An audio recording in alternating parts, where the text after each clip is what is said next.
And the woman said what Benjamin Creme had said. She said, there's been many Christs. I said, there's been one, and his name is Jesus. And people turned from rows around and looked at me like I was crazy. And so then Benjamin Creme came in, and he started the nearly close to 180-degree spin of his neck again. And the crowd's hypnotic trance appeared to deepen, and he started out from the point of light within the mind of God, may light spring forth ever. And I went nice and clear, and I'll tell you, the acoustics in that building are wonderful. I said, Our Father, who art in heaven, hallowed be thy name. Thy kingdom come, thy will be done. And I did that each and every stanza. And they got down to the last part, said, may light and love and power fulfill the plan on earth, and may it seal the door where evil dwells. And I said nice and loud and clear, I said, may Jesus Christ return to earth and end the evil present in this room tonight. Well, the funniest thing happened, or may I say it did not happen.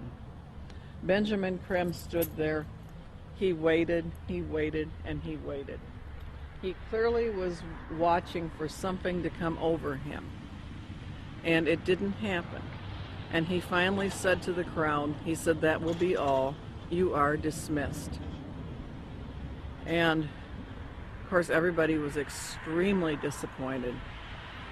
And we went to the door, and I went walking out. I had brought some co-spies with me. They were kind of chickening out at that point and waiting for me. They were afraid of being ripped limb to limb. And I stood down there, and a number of those people knew me, and they were just furious with me. And I stood there calm, cool, and collected, and I said, well, I said, if you're Maitreya the Christ, Betreya the Christ, or whatever his name's supposed to be, or everything he's cracked up to be, one lousy Christian in there saying the Lord's Prayer shouldn't have stopped him. And Benjamin Creme has never come back to Detroit, although that was probably the most successful night financially and crowd-wise that he'd had in the United States. The following is a video taken in Iraq at a Shia Muslim festival. Share International and Benjamin Creme have put out that this is indeed an appearance of Maitreya, the supposed world teacher for the age of Aquarius, one world government. Commenting on this video, Share International reports, quote, Imam Mahdi, unexpected appearance, proclaims the title of a video posted on YouTube. A miraculous figure of glowing brilliant white light appeared on a video filmed in Karbala, Iraq, on the night of Ashura, 6 January 2008. This Shia Muslim ceremony commemorates the martyrdom of the grandson of the Prophet, Hussein, whose tomb is in Karbala. Benjamin Creme's master confirms that the light figure is Maitreya, Imam Mahdi to the Muslims, and that his dance-like movements with a sword remind us of his coming with the sword of cleavage. Could this be real, or is it a hoax? Is Maitreya real, or is he a hoax?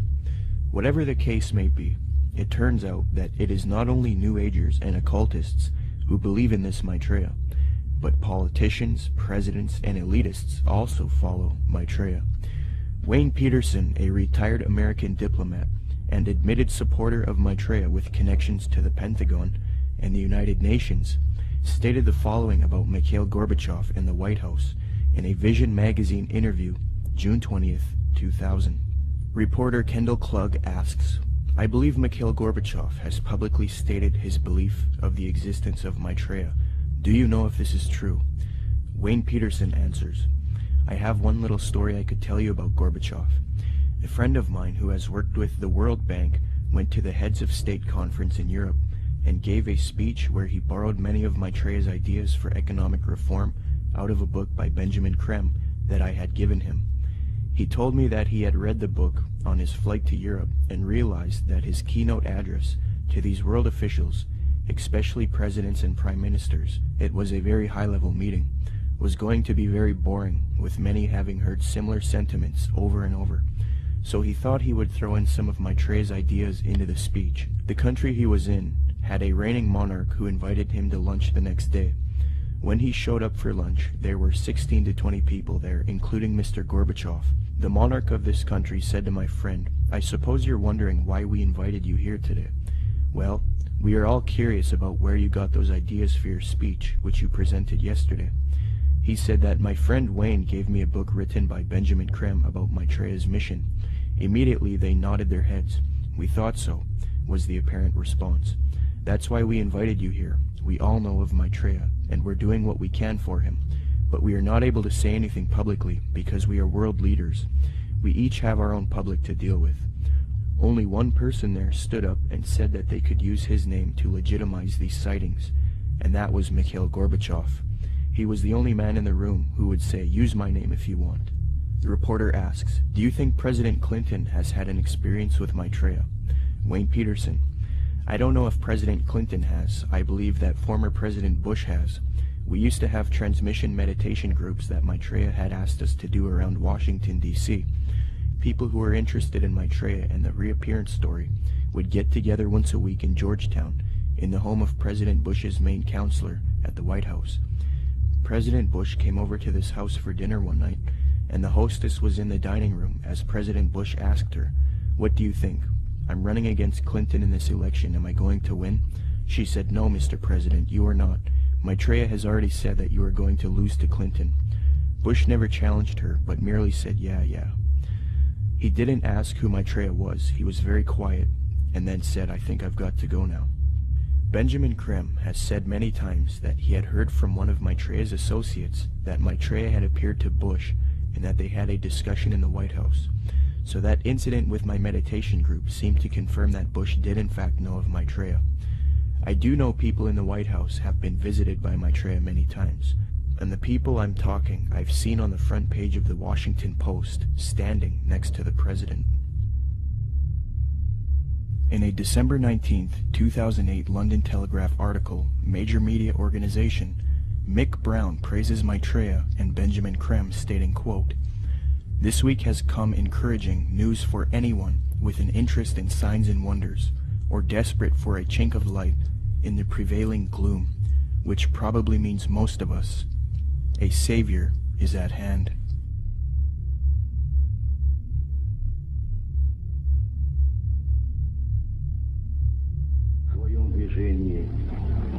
В другом направлении, к новому мировому порядку. I think even that does not describe why the world has changed so much and why the world has turned so much toward a new world order and a new kind of civilization. Maitreya is one of the main theosophy in Maitreya. The whole UN movement, the whole Lucis Trust movement, world goodwill, they're going out of their way to try to discredit it and say, well, you know, Jesus, all he really was a disciple of Maitreya. He's still a disciple of Maitreya. Maitreya is over him, and Jesus, they believe what happened is Jesus heralded in the age of Pisces. Now what we're going to be doing is now we need to herald in the age of Aquarius. This is where the New World Order comes in, and this is what Maitreya is going to bring. So we're going to de-emphasize Jesus, and we're going to move over to Maitreya. Jesus is just a disciple of Maitreya anyway, according to them.